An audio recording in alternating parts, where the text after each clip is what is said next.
So good morning, everyone. Thank you very much for joining us for this GCMA Inspire-led webinar on the Essential Leadership Skills. We're very fortunate to be joined by the GCMA Board member, Mr. Andrew Rankin this morning. Andrew, you're very welcome. Thanks, Gavin. Yeah, thanks very much for taking your time and putting this together for us. I'm sure it's going to be, a real treat for everyone here. So for those of you who aren't GCMA members, this one is open to the public.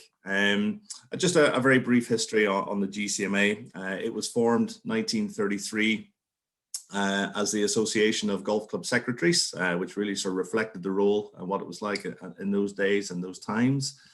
And it was formed by golf club managers themselves, and has developed through time, grown over time, up to the point where we roughly have had up to 2,000 members. Today, we are known as the Golf Club Managers Association, and we have around about 1,600 members. So I think that's really just a brief background on who we are. What we do, we provide support to our members. We hope to educate and help them with professional and personal development. And really to represent them, also represent our members within the golf industry in front of other associations and governing bodies. So you're very welcome to the GCMA and to this webinar for today.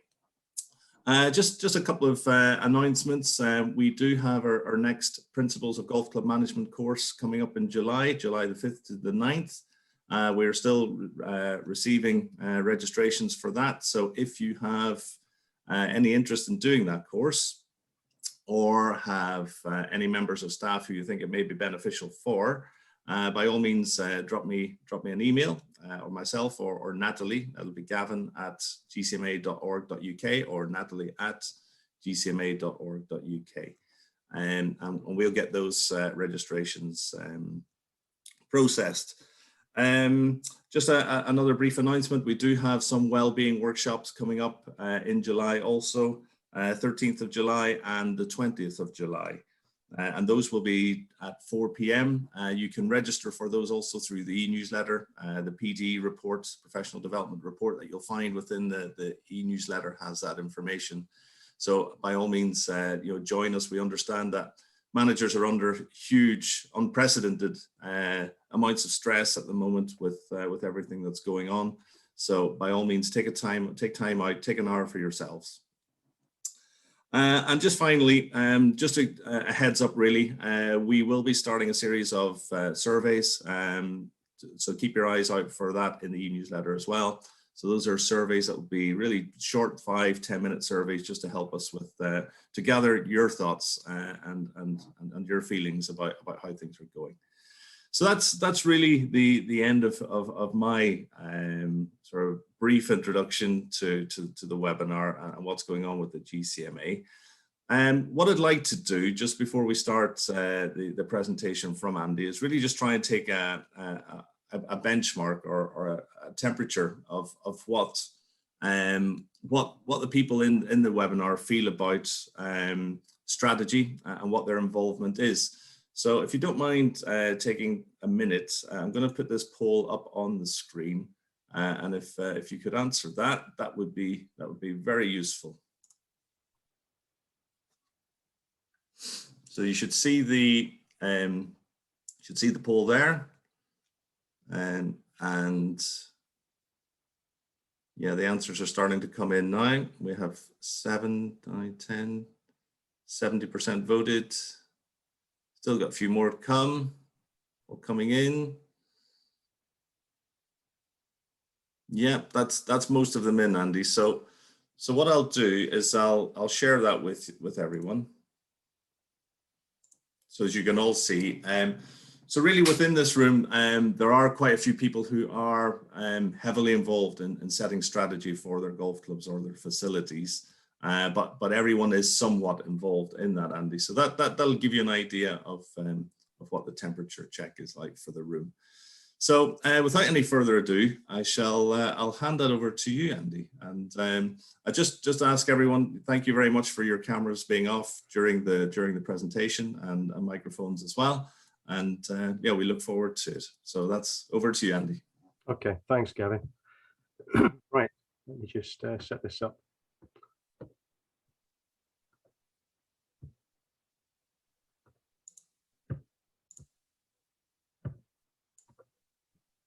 Okay, I presume you can see that, Gavin, can you?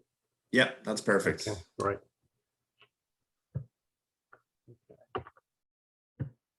Okay, very good. So, strategy, essential skills. Yeah, just I gave this quite a lot of thought, actually. I was keen to deliver the session today, partly because it's an area that I've been curious about for quite some time now. And whilst I wouldn't refer to myself as an expert on strategy, I've got colleagues who've researched this, in great detail. Nevertheless, my perhaps much like you, my background is as a practitioner in business and industry. I've been working in higher education for well over a decade now, and I partly have to teach strategy to final year students and in a sort of applied context. So I was keen to sort of give this one a go today, to sort of link up, I guess, some of my own thoughts, theories about the golf business and industry, golf club business and industry in particular, and from a strategic view. So I hope you find this thought-provoking, if nothing else. Now, as you'd expect from somebody who's working in an educational environment, preparation is something that I do all the time. So I've just upon reflection in terms of the positioning and content of today's session, obviously the purpose is the essential skills managers are designed for those of you interested or indeed practicing golf club management. Really, my objectives today are to identify strategy, that's to define it. I'll do that, so I'll get to the point quite quickly on that one. And then what I'm going to do is just evaluate, be thoughtful. I'm not going to provide analysis today because really I want to stay in the realms of strategy without getting into operations. And those of you who are in practice will know more about the operational aspects and the various statistics and KPIs, etc. So I'm just going to stay at I guess, a descriptive level, but I am going to evaluate. And in so doing, I think what allows me to do is to float around and dip into it and be a bit strategic in its, I guess, in a sense, in our views, so we can sort of hover over, if you like, and take that global perspective of the golf club business. And then, of course, what I am going to do is attempt to define strategic priorities for golf clubs at the end. So there is a sort of thread and a purpose to this. I've split the content up into 3 sections. Firstly, I'm going to talk about strategy and services, because the service economy is a key part of certainly the UK economy, as it is many developed economies across the globe. And I'm going to then sort of just reflect on golf club management and the importance of strategy and particularly services, the implications on strategy for golf club management. Then, broadly speaking, I'm going to look at strategy in the golf club business, and then strategy and golf club performance, because I think that is a key theme, if you like, to finish the presentation on. Thereafter, I'm going to take some questions and answers. Normally, this for me is quite formal, and it is a presentation, so I don't want it to be a lecture. I want it to be quite informal and informative, but usually I'd break it up with some Q&As, but we're going to leave that till the end. Okay, so what is strategy? It's actually quite a difficult one to pin down because it's multi-dimensional, and it covers a number of different facets and perspectives and views, etc. But we need to do that. So what does it involve? Well, it involves matching an organization's activities with the environment. And I think the use of the word activity is an important one because I'm keen to, one of the key things I'm keen to do is link, if you like, concepts and practice, and practice and concepts. So I'm going to use the term organisation and mix it with golf clubs as well. So in terms of language, I think we need to see golf clubs as organisations, but they are golf clubs as well. And I'm going to deal with that definition, if you like, and way of viewing golf clubs through the presentation. So it involves matching an organisation's activities with the environment. It requires the matching of an organisation's activities with its resources and capabilities. So there's an internal aspect to this as well. Crucially, it's influenced by the views and expectations of stakeholders in general, but key stakeholders in particular, and we're going to reflect on who those are in a moment. It influences the long-term direction of the organisation. By long-term, I'm thinking 5 to 10 years. It's not planning. I think that's the other thing, and it kind of relates to the comment I've just made there. I don't want to get drawn into the sort of the analysis and the minutiae, because then that requires a different level of thinking, a more focused level of thinking. What I'm trying to do here with strategy is take a step back, and in order to be objective. So planning is obviously very important, drawing up business plans and the like, and documenting the strategic decisions. In other words, indicating what's to be done, when, by whom, and with what resources, etc. So strategy is the process of determining the scope of an organisation's activities. So we need to have some sense of what the organisation or the golf club is about, and its scope, in order to reflect on the activities and the key activities or the services that are being provided. We also need to reflect in light of our capabilities and the environment in which it operates. Perhaps it's a competitive environment with a lot of providers in the area, etc. So we can come up with a definition. Strategy is the direction and scope of an organisation over the long term, which achieves advantage, and that is sustainable advantage, in a changing environment through the configuration of resources and competencies with the aim of fulfilling stakeholder expectations. A bit of a mouthful that, but I'm sure you're aware of some of the key words. I think you're all aware of competencies. I think that's probably something that, that again, you do on a daily basis in the realm of sort of human resources and human resource management. So strategy and services. This is, I think, provides the sort of broader context. There are some really crucial things about services that I think we need to be conscious of within the golf club business. One, service is a basis of exchange, and it is the quality of service is related to the knowledge and skills that that people, employees and staff have. They are key to the competitive advantage. So we are in the people business here, and people are central to the things that we do. What's really interesting, and I've always, you know, my whole career, working career, I've been in the service sector, and I think, you know, if you once you get to a certain age, you start reflecting on life, and I think from a professional point of view, what's driven you. I think certainly what I really like about the service industry is that sort of sense that you get, that you are customer facing, that you're interacting with people. And it's a constant learning curve.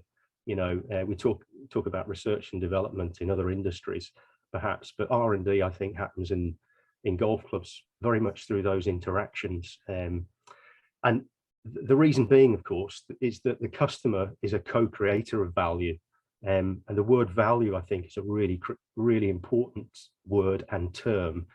And I'm going to talk about value and measures of value when we look at the performance of the golf club later, where interaction with the product must take place if value is to be realized. So what we have here is in the service industries, we have both production and consumption occurring at the same time. So there's an element of theatre, if I draw analogies with other cultural aspects of the cultural sector. Theatre, as you all know, if you ever go to the theatre, it's a live performance. There's the props, there's the etc. what goes on backstage, and then there's the interaction with the audience. So I like to think of golf clubs as sort of theatre, if you like, in that sense. another point that I'll pick up later. The production of value cannot be confined to just one party, but all individuals and organizations in a network that integrate resources.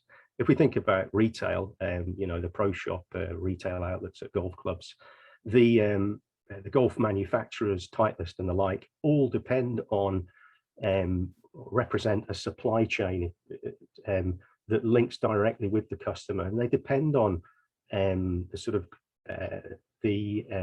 grass-based retailers, the green retailers, I think they're termed, and the, you know, the golf professionals as an example, that add value and add their knowledge to the equipment, because the equipment, you know, just sits there, and it is a physical good. But of course, it's the services and it's the knowledge that is brought to those goods that positions the product in the minds of the customer and consumer as well.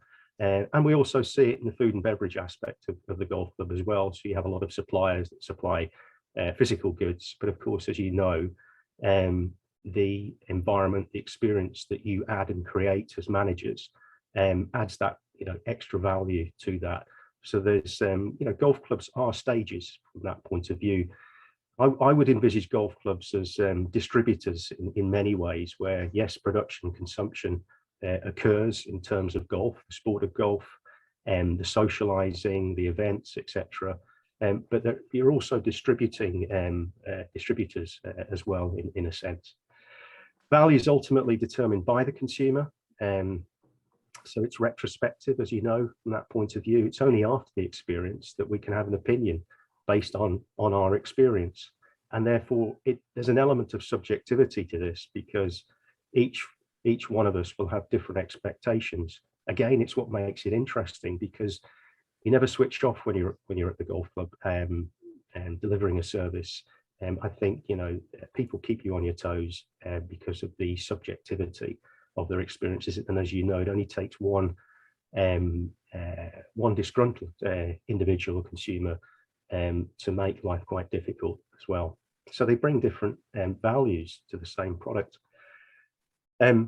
Just to repeat a comment I made earlier, knowledge and skills are the basis of competitive advantage in competitive markets. And I think we'd all agree that the golf club market is a competitive market.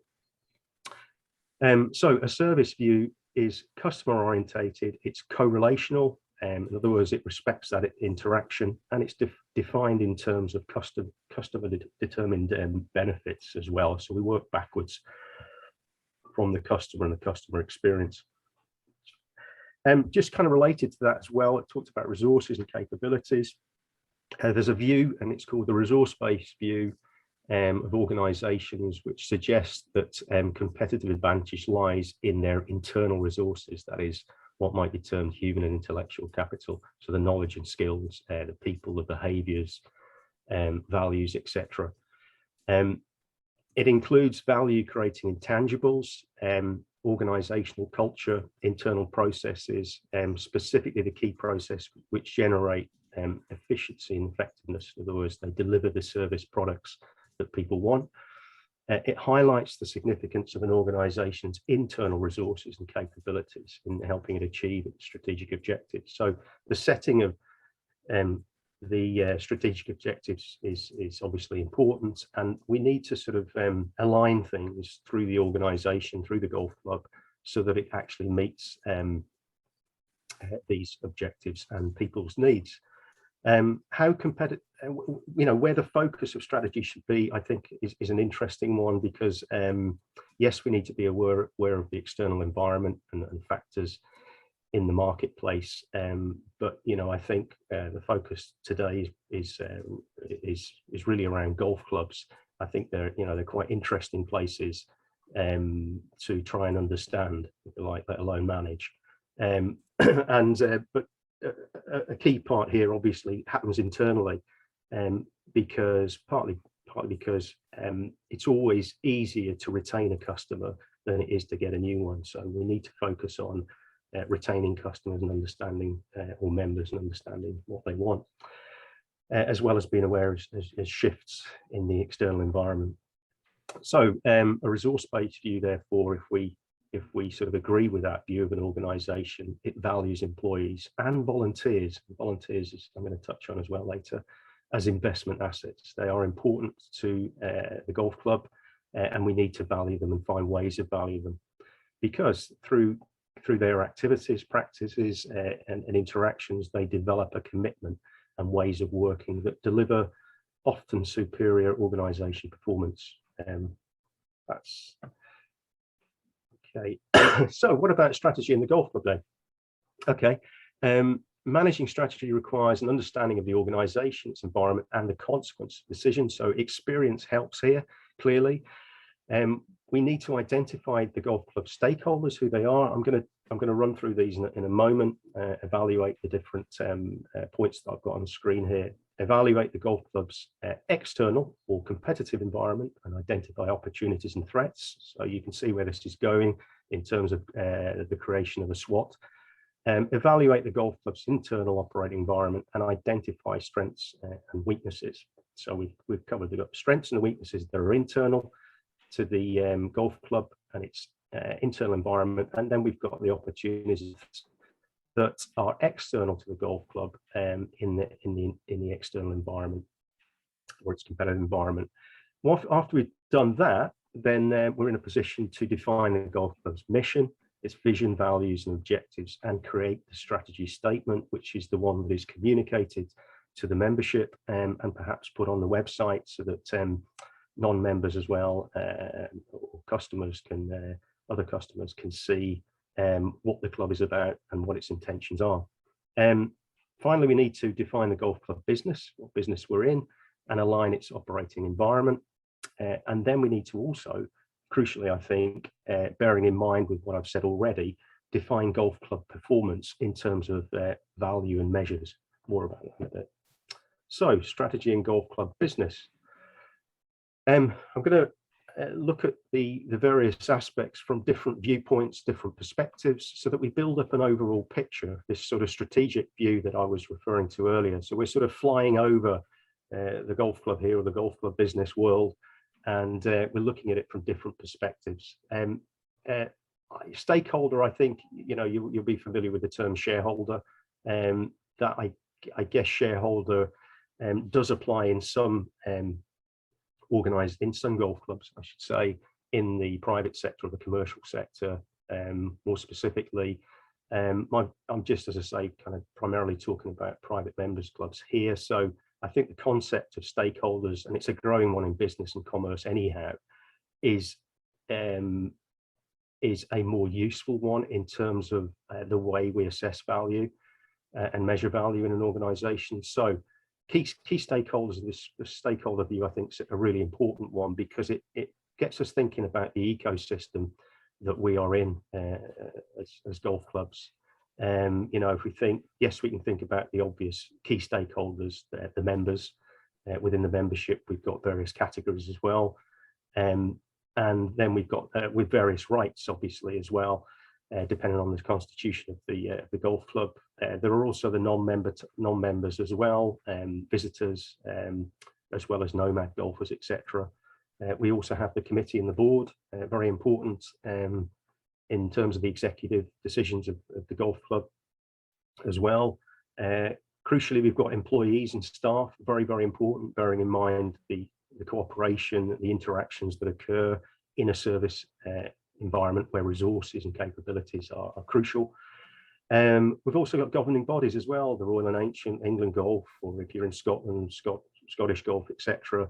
The relationships with suppliers that are critical to the business, food and beverage suppliers, the bar, and more broadly, there's the local community, local government, perhaps local media as well. So perhaps links with schools in terms of golf development's important. So there's what I would term here an ecosystem, and we need to sort of just, I think, quite simply map that out so that we understand the influences, and then we can prioritize those influences. But I'm sure you'll agree, ultimately, what we're talking about here is our customers and indeed consumers, and therefore it's really important to understand who those are and reflect how we involve those in our strategic mission. Resources and capabilities. So resource-based view of strategy suggests that an organisation's performance is shaped by these.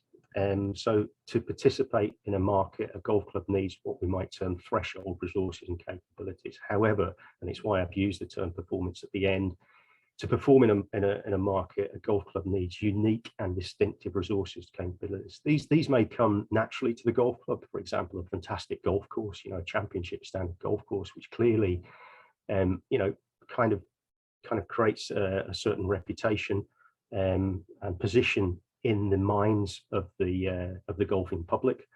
Perhaps it could well be, excuse me, you've got a tremendous chef at the golf club who makes fantastic Sunday lunches, dinners, etc., and does a really good job in terms of events. So the club can be known for that. And again, in the local market, it could be the go-to place.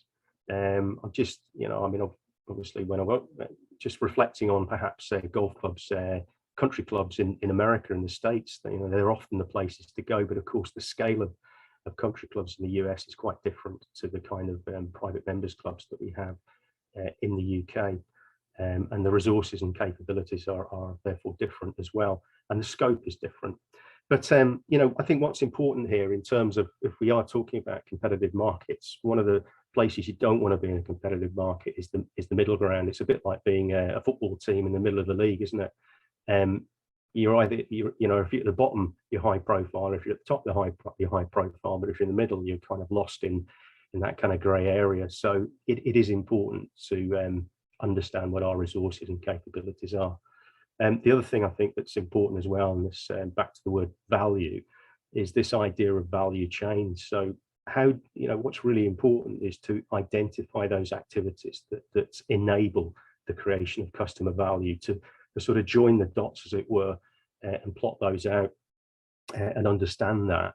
And I don't think it's good enough, just to say the organisation is performing, but we need to understand why it's performing. And again, that requires a certain amount of, of analysis in order to do that. The other thing that's, I think, quite commonplace now as well is benchmarking. I know there are a number of providers of benchmarking as well. I think you just got to be careful with benchmarking that you are comparing like with like, and that the data that you're comparing with is reflective of your own golf club. And clearly, when we think about resources and capabilities from that perspective, we're focusing on the functional areas of business. In other words, working back from practice, from the key functions of the business: human resources, finance, operations. So that includes golf course, food and beverage, etc. It would be sort of how do you say? It's an appropriate time just to mention professional development and personal well-being when we talk about resources and capability, because again, finding time to develop yourself professionally, ensuring that your personal well-being, that you are in the right place mentally and physically, these are things that I think are really, really important. And I think it is really challenging. I think we, as a society, the way we work is we're all incredibly busy. And there's a sort of go culture almost in the workplace. I don't think that's healthy personally. I think it is important to take time out. It is important to refresh our knowledge, our skills. It's just finding the time to do that. And I know at the GCMA we've made some really good progress in terms of creating a flexible environment for folk to engage with their own professional development and reflect on their knowledge and skills. I think that's really, really important.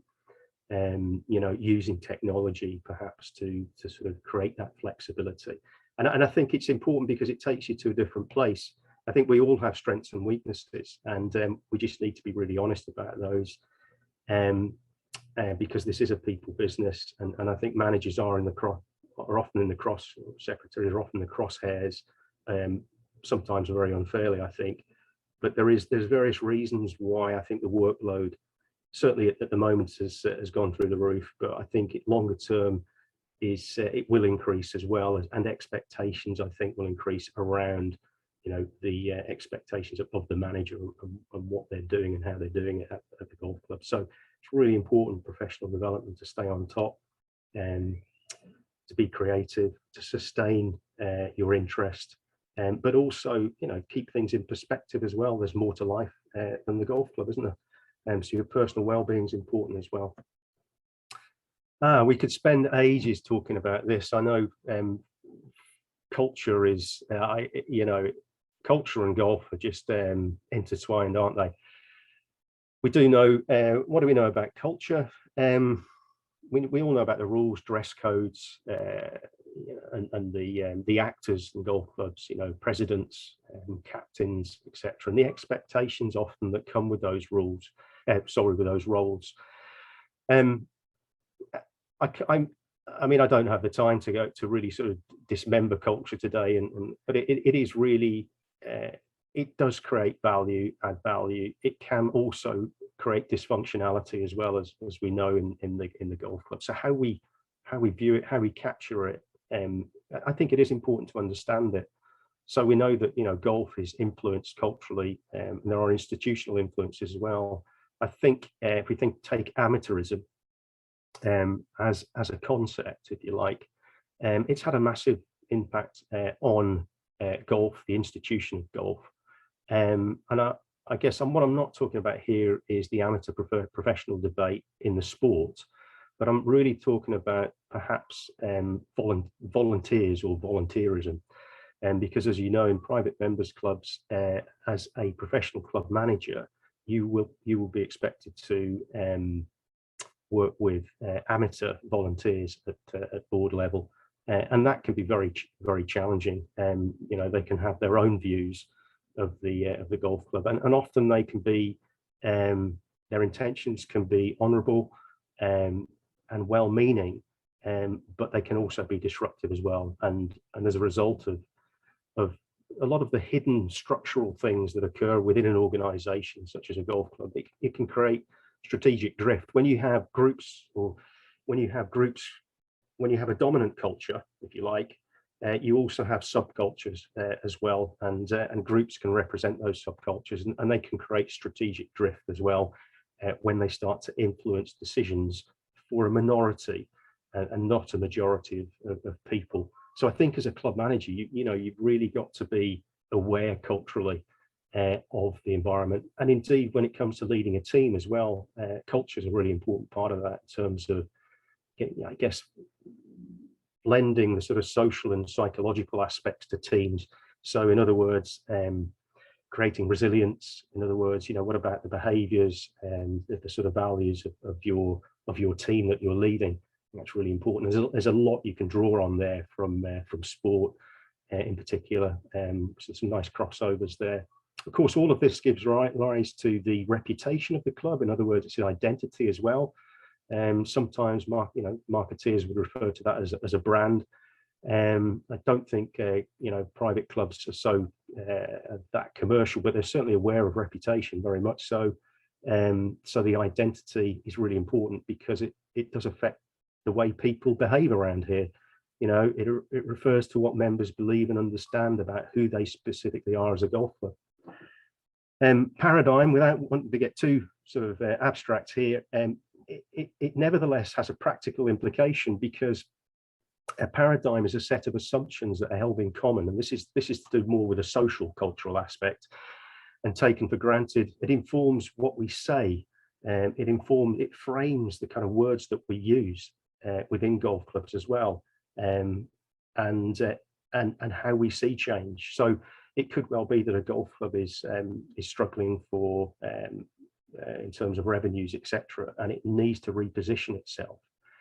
There needs to be an embracing of different language, perhaps, and it could well be that, you know, groups within the club who are key stakeholders really, you know, it's not the view that they want to see. They don't want to hear the term marketing, serving markets, customers, consumers. They don't want to see it as another commercial business, because in much the same way as football clubs, Premiership football clubs, have repositioned themselves relating to their fans. You know, they don't treat fans as fans, they treat them as customers and consumers, and of course that infuriates fans, because they have a deeper held connection with their football club. You know, in the same way, you've got a a different connection with the sport of golf, but members feel a connection with their club, and they see it in a certain way. So there's a really interesting and soft, this is to do with soft power here, isn't it? The cultural view, but it's important that we at least engage and understand some of these words here. Something you're probably more familiar with, the market view then. I'm not going to get into semantics here in terms of what a sector is, an industry is, and what a market is. It doesn't appear to be that it's quite difficult in actual fact defining.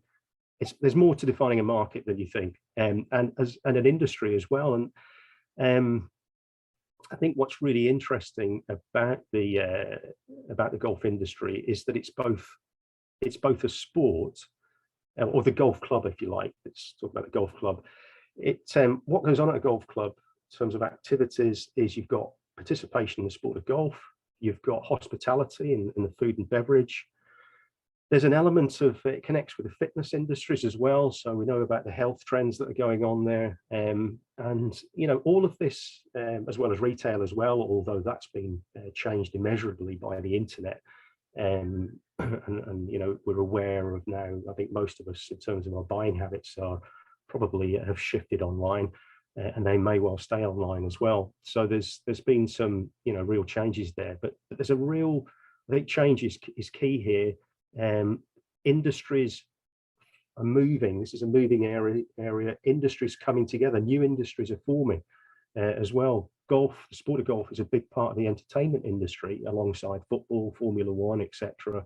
And of course, the broadcasters are paying big money to broadcast the major events. And of course, the beneficiaries in golfing terms would be the likes of the Royal and Ancient that own the rights to the Open Championship. But it is it is important to obviously be aware of our industry we're in. Broadly, I'd suggest we're in the leisure sector. That is, we serve people when they are not working and when they're perhaps at play or at leisure. And another way to understand how attractive or competitive an industry is by use of the Porter 5 Forces model. So in other words, we assess the barriers to entry, the substitutes, the buyer power, supplier power, and therefore the rivalry as well. And also in view of this sort of change that's occurring within the industry and how we're connecting with other industries in the leisure sector, the idea of complementers as well. So the idea of working in collaboration with or partnerships with businesses that are serving different markets, but where we can add value through that kind of crossover. There are strategic groups, of course, within the golf that relate to the golf club business. I think the most important one is the Golf Club Managers Association, if you are a practicing club manager. We've also got the governing bodies as well, though, and there are often tensions between golf clubs and England Golf and the R&A. But nevertheless, they are a monopoly. They have a monopoly power control over the sport of golf. They are the only governing body, if you like, governing bodies, and that is not going to change. And that position, therefore, representation is really important, and to be part of an association that is represented at that level is key, I think, in terms of getting messages. And also exploring where we can work and where we can't work together, and the reasons why. Of course, therefore, as already mentioned, industries are dynamic, and this gives rise to the concept of the industry life cycle. So we go through growth periods. So an industry matures. If it matures, it either goes on to obviously dying ultimately, the life cycle, or it reinvents itself. And I think we're seeing a lot of reinvention at the moment in terms of the golf industry. And how that is, you're seeing it at golf club level, and how that's getting played out in terms of the external competitive environment and the kind of collaboration or competition that's going there. I'll leave you to sort of read that, perhaps just reflect on the slides after I've finished, but it's well worth just reflecting on what we mean by compete, cooperate, or collaborate, and how we should engage as a club. And as a business as well. It's personally speaking, my default is to try and cooperate or collaborate. The only time I love competition is when I'm playing sport. I think competition in business can be a race to the bottom often, certainly if you're competing on price. What about the business view then? I quite like the business view because it just gives me a bit of license just to sort of cut loose a little bit from the constraints of these sort of well-versed views. I think golf is a social, cultural, and an economic product. In other words, it has a wide value base. As a sport, it's consumed actively by participants and passively by spectators or viewers through the TV or through streaming devices at all of those levels, from the local right up to the international level as well. It's quite unique, and this isn't just true of golf, it's true of sport in particular. It facilitates changes in associated leisure sector industries of tourism, health and fitness, hospitality, events, media, and entertainment. It's experiencing, certainly the sport is experiencing closer convergence with the entertainment industry, and it's adapting to changes in new technologies. So it's not for today, but it's when we were part of the European Union, there were a lot of directives that came out of the EU that actually made a lot of sense in terms of using sport to develop rules and regulations regarding digital technologies and culture, and the appropriation of culture and how culture was distributed across Europe. So, it's at that level, it's quite interesting. But sport has generally been used to to drive innovation purely because the demand is very high. It's a premier product. Those of you who've got BT or Sky packages know that you pay a premium to view sport, live sport in particular. So. Golf clubs, are they social enterprises? I certainly think they are, and they're not just social. And I use the word enterprise because I do think creativity and innovation are really important within the golf club, and I do think it's important to bring in practices from the private commercial sector, like marketing as an example.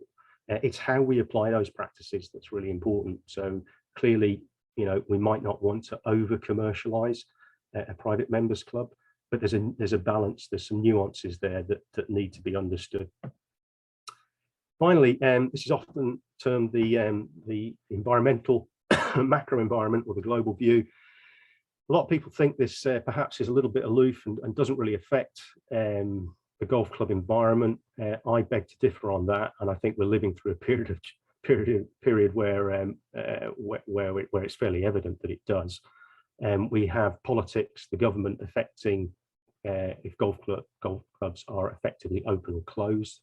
So we've got shifts and changes in those rules, and indeed, the Chancellor and his furlough policy as well, and when that's going to be pulled.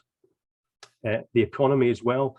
At the moment, it looks like we're heading to higher inflation. The Bank of England in charge of money supply and how that tapers off in terms of quantitative easing, the effect that has on inflation, the business cycle, and consumption will affect golf clubs. A number of years ago, just as a side, I remember meeting a chief executive of a well-known chocolate company, and he actually he said to me, "Yeah, it's a great business to be in because when there's an economic downturn, guess what? Chocolate consumption goes up because people, they need some comfort." And I think there's an element also of this in sport as well, and golf can benefit in many ways, because obviously if the business cycle turns negative, then that creates more opportunities or more free time. Unfortunately, creates greater unemployment, and there may be barriers to golf clubs through costing, etc. But it may be something that that needs to be considered. What about the social changes? Well, we know that the age group in golf clubs, average member, is skewed towards the older age group, 55, 60. We know that I guess they're wealthy in terms of time and money. And of course, it explains the reason why there's a huge drop off in the 25 to the 40, 45 age range when people are having families, when money is tighter and there are other priorities. quite frankly, as well. Technology's, really big driver of change now that we're feeling, I think, at golf club level. Digital technology, the cloud, data generation, and communications as well. This is, I think, reflecting on SWOT, there are strengths and, there are opportunities and threats here, aren't there? Certainly technology means that often our knowledge and skills need to be updated, so that we can appreciate and we can utilize and take advantage of often the economies of scale that technology provides. Ecology, that's bound to hit golf. Sustainability and operations. I think the R&A do a pretty good job here, actually, in terms of sustainability, and I quite like their interpretation of sustainability. It's quite a broad one, not just about ecology, about other areas as well, but clearly that's going to have an impact on consumption of water, electricity, fossil fuels, etc., and obviously legal. So the regulatory environment is important, and health and safety. The Health and Safety Act 1974, I think it is. The compliance to that is fundamental, and there are other areas of regulation that are important as well. Yeah, just as a brief reflection on that, sustainability.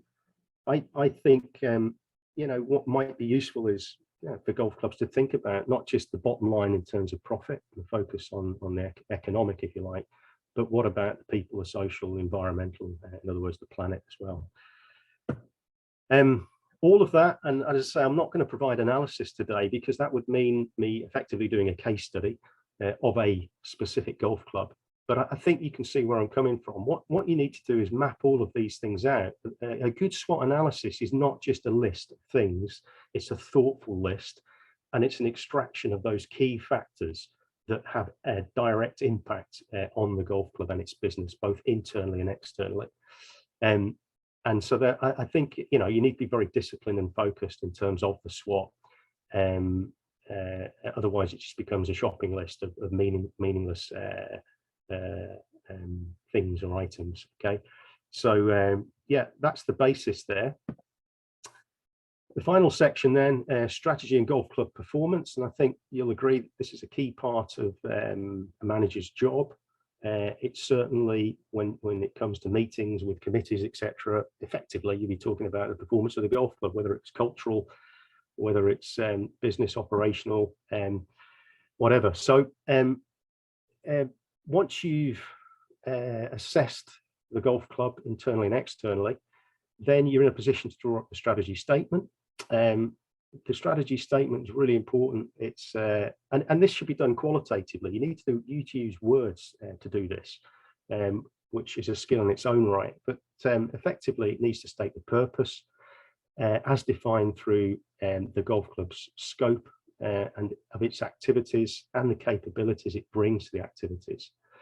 There needs to be a mission statement that provides stakeholders with the clarity about what the organisation is fundamentally there to do. In other words, what business are we in?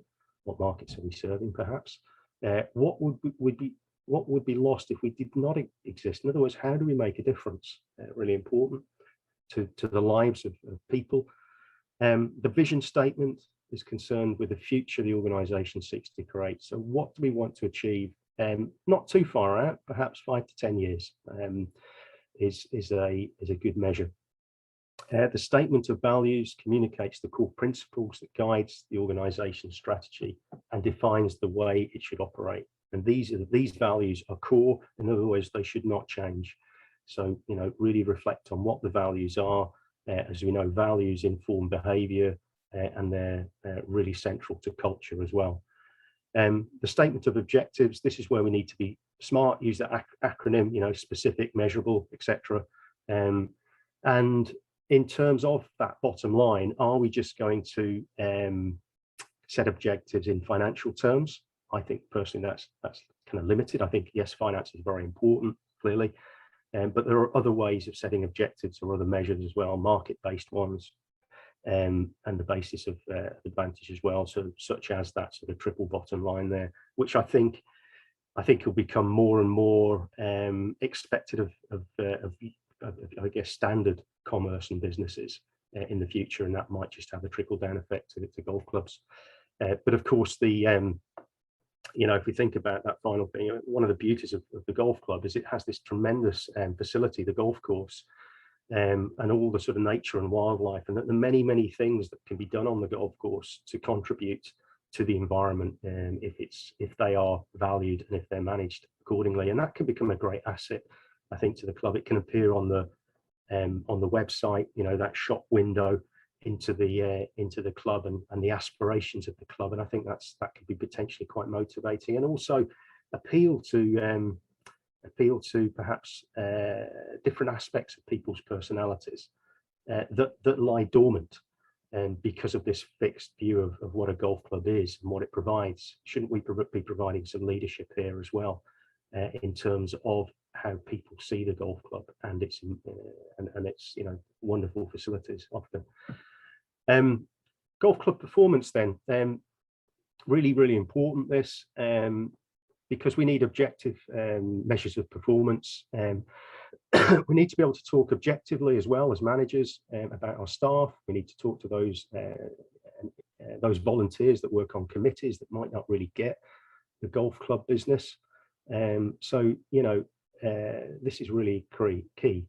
We measure what we value, so interpret value broadly and use appropriate measures of performance. And you can see that where I've come from with strategy today, I've placed people at the very heart of it, and I've done that very deliberately, because we are in the service industry, and resources and capabilities are key to experiences. Reputation matters. I think most members of golf club will get that. What that reputation is based on may be the issue. We know that a brand basically identifies the product in a marketplace as distinct from those of others. And we also know that it's an intangible asset that creates these distinctive images and generates. It's what I think what's really interesting, if you look at branding, in actual fact, just while we're talking about reputation, is that what's really clever about branding is that it captures culture and converts it into something economic, that appears on a balance sheet. That sort of process is a very clever one. And brands have only really been valued, I think, since the early 90s, when accounting measures were adapted and changed to capture that value as well. I really like, and I'd certainly encourage you to take a look at what's termed the balanced scorecard, not only because there's obviously a nice analogy here with the sport of golf. It's always very nice to have a balanced scorecard, perhaps a lot of fours on it, but also what I really like about the balanced scorecard, and it's been around for a while now, is that it's a measurement system that connects operations, management and strategy. In other words, the activities that people do, the measures or the key performance indicators, and the strategic statement. And there are 4 aspects to the balanced scorecard. One is the financial aspect, which values financial performance and the use of financial resources. The other one is customer stakeholder view as well, and that values performance from the perspective of the customers, key stakeholders the organization is designed to serve. There's the internal processes as well. So I talked about the value chain, those key activities that create value, and the product that they provide, the services they provide, and are valued by customers. The quality and efficiency of the organization's performance related to the product, etc. And then there's the organizational capacity, in other words, learning and growth. This values human capital, infrastructure, technology, culture, etc. I think the key practices within, so that's a sort of a value measurement system that I would thoroughly encourage you to sort of take on board. It gets us valuing other things apart from finances. Of course, yes, finances are important ultimately, but actually what it does is it really encourages us to dig beneath the finances and to try and understand those activities that give value, that add value to the balance sheet. and connect those things up. So it enables us or encourages us to be kind of forensic in terms of our, have an X-ray view of the golf club as an organisation and the value that it captures and creates, I should say. I think some of the key practices that it just strikes me are really important. Internally, I think governance is a key practice.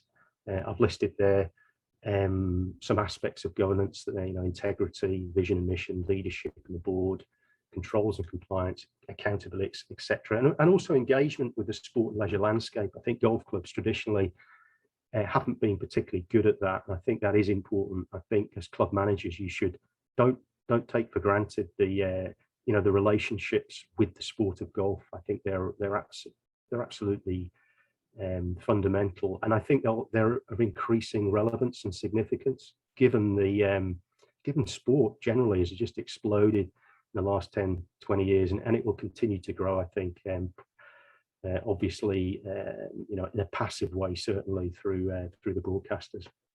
I think externally, marketing obviously is a key practice, and I think it's probably a key strategic practice as well, because marketing, whilst it's a commercial practice, I think that it's right and proper to think about, I wouldn't just say the markets we're serving, but the people we're serving, and the interests of those people, and to try and understand those interests, the sort of, the social groups, if you like.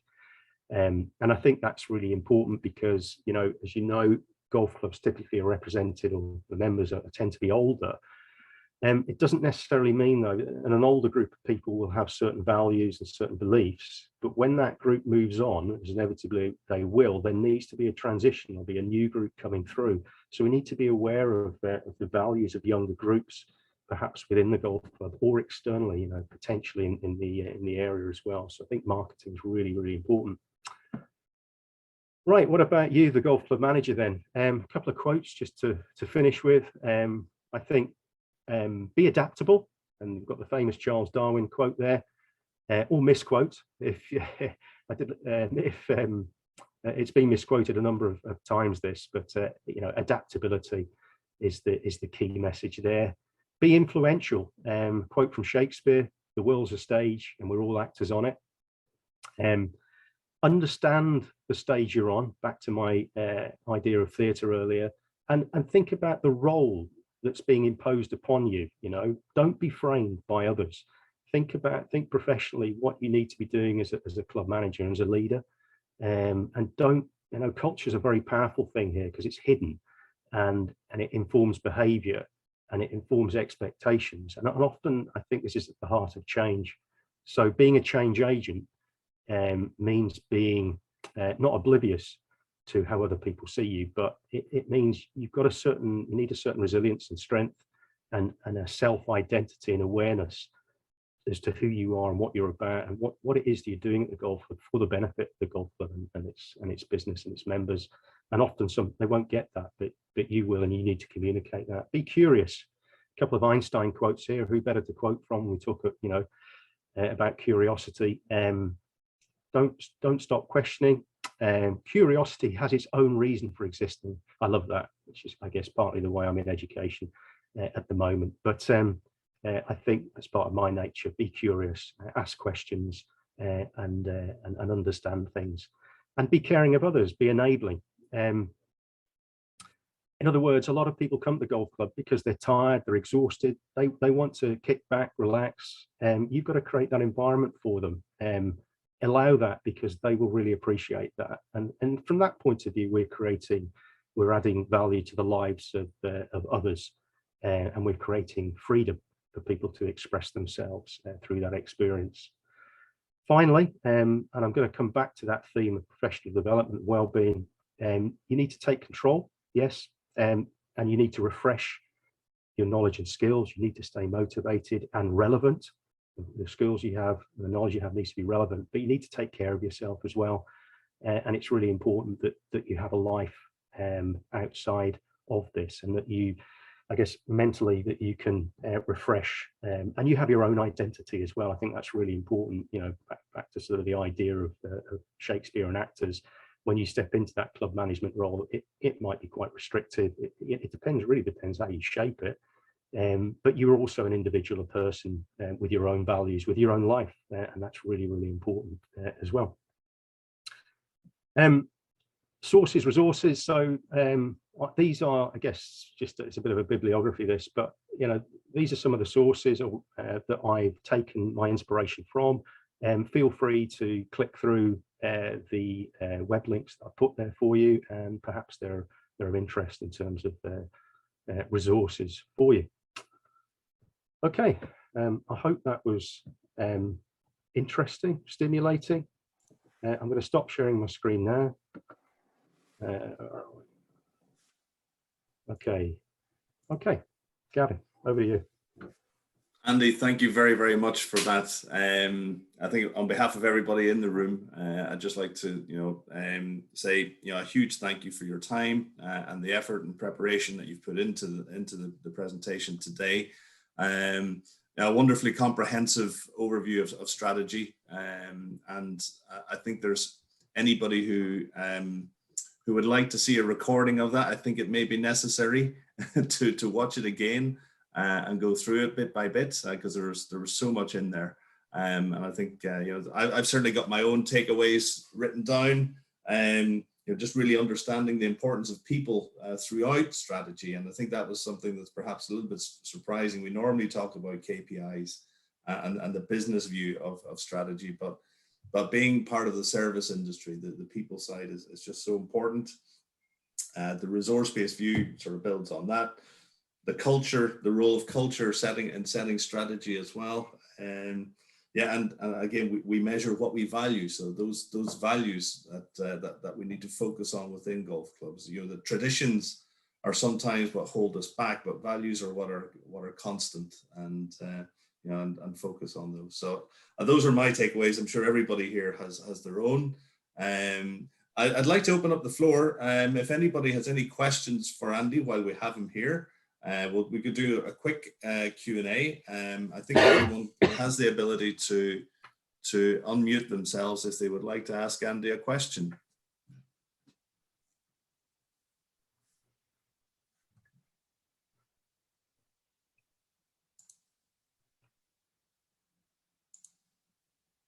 None at the moment.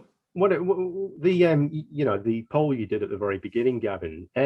What I guess, based on what are people's own view of strategy, what's their experience of it, in terms of its effects, on the club from a practical point of view. Clearly, a golf club needs leadership, it needs vision, and strategy is a key part of that in terms of formulating that vision and then enacting a business plan, putting things into place operationally. What are people's experience of strategy, the place of it? How does the club value it, etc.? How does it work? Yeah, that's my question to anybody. Hi there, it's Graham Emerson. Hi, Graham. I've recently, I took over as chairman of a golf club. We have no golf club management in place at present. We are running the club on a volunteer basis. So when I looked into, that's about a year and a half ago now, where we looked into how the club was run, what the golf club management's structure looked like, where was the strategy, because there actually wasn't one, full stop. So one of the first things we did within the first 12 months was set out and put a strategy together.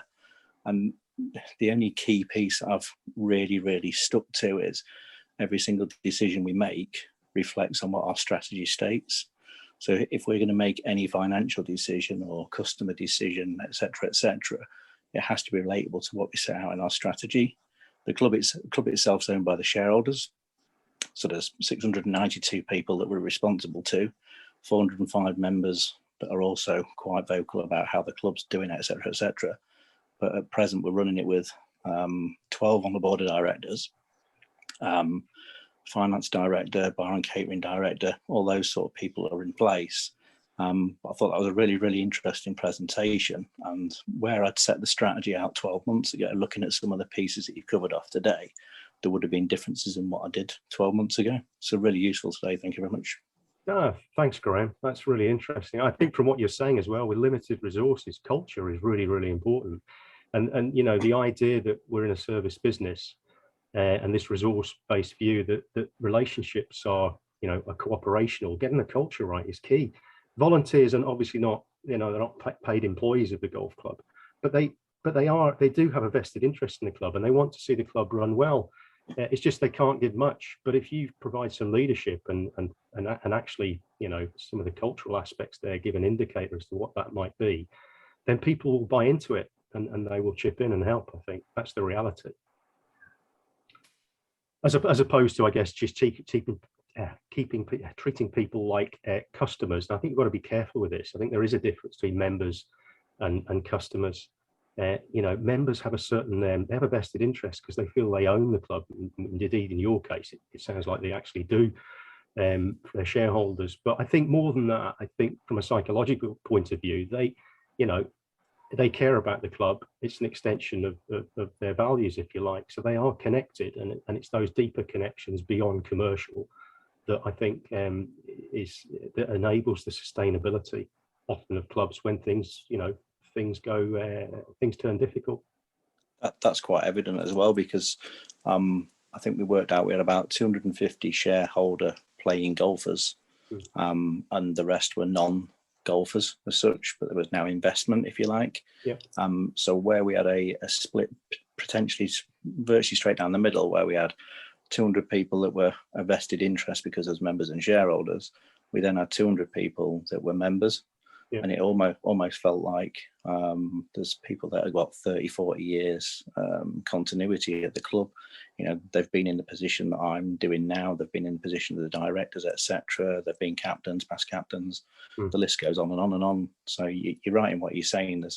We've just got, I don't know if we're in a unique position or not, but we've probably got a split of membership that's 250 want to come in and sit down and play golf and be served, if you like, by the business, and 250 probably want to come and be as involved as they possibly can be because they have got that vested interest of a shareholder position. Yeah, and I think that's the beauty of this voluntary aspect, which is a unique feature in British sport, actually. I think volunteers can and should have a, you know, really integral part to play in the business. I think, you know, if you take events, for example, I mean, you know, go back to the Olympics 2012, the London events. I mean, volunteers were critical to the success of that event, but they were led, they were trained, and you know, they weren't paid, or it may have been paid expenses, but they did it for the love of the sport and for the UK, etc. You know, so I think all of this stuff is really important to understand, and it's why you've got to respect, you know, people, understand what it is they're about, but look beyond the balance sheet, because, you know, you can't value everything in monetary terms, and I think that's a really important message for golf clubs. Thanks, Graham. No problems. Great. Anyone else? Any questions for Andy?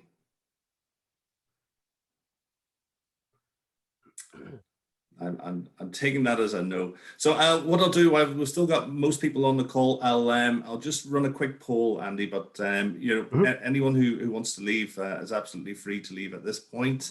But just to say a massive thank you again, Andy, for your time and consideration in putting together this presentation for us today.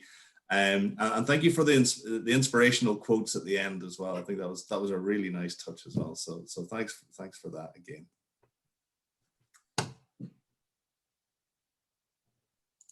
Okay, so I'll just run the poll. Let me see if I can get this one going.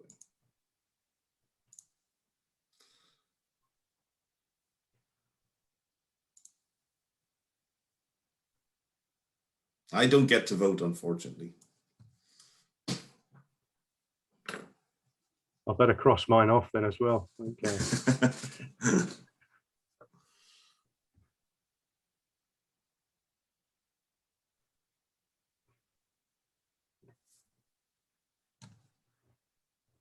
Okay, excellent. All 10s and 9s, Andy. So thank you very much for that. Just a sort of quick straw poll of the feeling of the room. So I'm going to stop the recording there.